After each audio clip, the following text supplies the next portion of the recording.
New parents or parents not familiar with the area, picking a pediatrician is a major decision. You want the best care for your children, so how do you narrow down your selection process? Well, Dr. Michael Wasserman, who's been a pediatrician for nearly 40 years, gives us tips to help you find the right fit for your family. Thanks for being here. My pleasure. Good morning. First of all, let's start with the basics. Just education. Is that something I can find out if I'm just looking at their website? Oftentimes you can, and you want to make sure that, certainly you want to make sure that person's gone to a reputable school and so on and so forth. Yep. I like it when people have had a variety of different experiences in their education. So whether if you've only trained in one city or one area, maybe that person's only seen one way to approach problems, and there are different parts of the country, different medical centers approach things differently. And so I think having a variety of educational experiences throughout your medical school and post-medical school training, residency and such, is helpful and beneficial to the patient. And now the hospital affiliations, my pediatrician actually does not come to the hospital when I'm going to have my baby.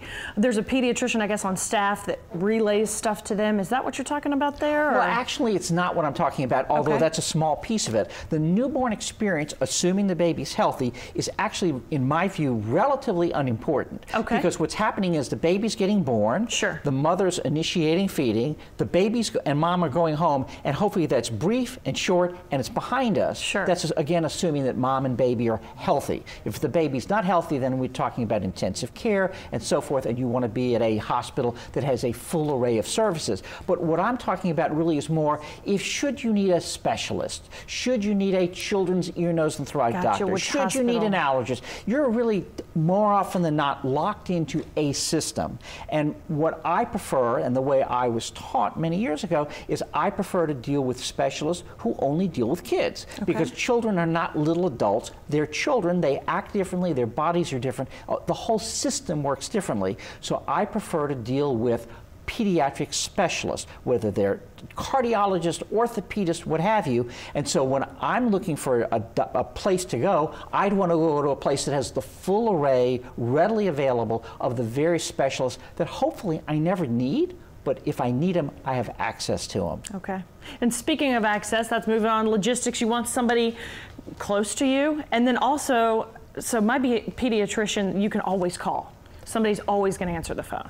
Well, certainly being close to the doctor is a good idea. I'm going to suggest to you that the closest doctor may be the best person for you, but you want to make sure that this is a high quality person you're going to, because quality is going to end up being more convenient. If you go to the right person who makes the right diagnosis and comes up with the right treatment plan, it's going to take less effort and it's going to work out better. Obviously, you want to have office hours that work for you, whether they include Saturday morning, whether they're early in the morning, whether they're late in the afternoon, and so forth. But communication is key, and whether it's phone call, email, text, whatever, in this day and age, certainly we do it all. And I find that even when I'm not in my office, when I'm even on vacation, I have patients who email me and I'm responding to them, and there's some things we can very well handle by email, by electronic messaging, and people will send me images, pictures, and there's some things that shouldn't be handled that way. So you have to sort of differentiate what's in the patient's best interest, and the parents sometimes give a little bit of pushback. I don't want to bring my child into the office just for this, but sometimes there are things that you, the parent, don't recognize are going on, and there's additional pieces under the surface that may be important. And then last, you have comfort. And most pediatricians, mine, and I'm not sure if you do this, you want to actually, we had a meet and greet before we decided on a pediatrician. Do you recommend that? Yes, I do. And certainly you want to make sure that you click. You want to make sure that you feel like you can ask questions, that you can get answers, and that you want these to be as specific as you can.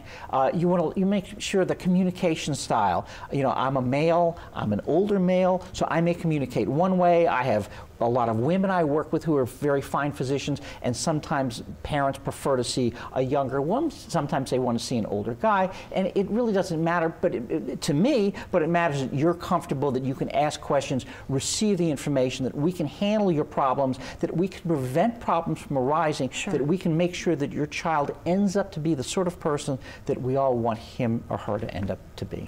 And then real quick, most pediatrician offices, do you have a well side and a sick side?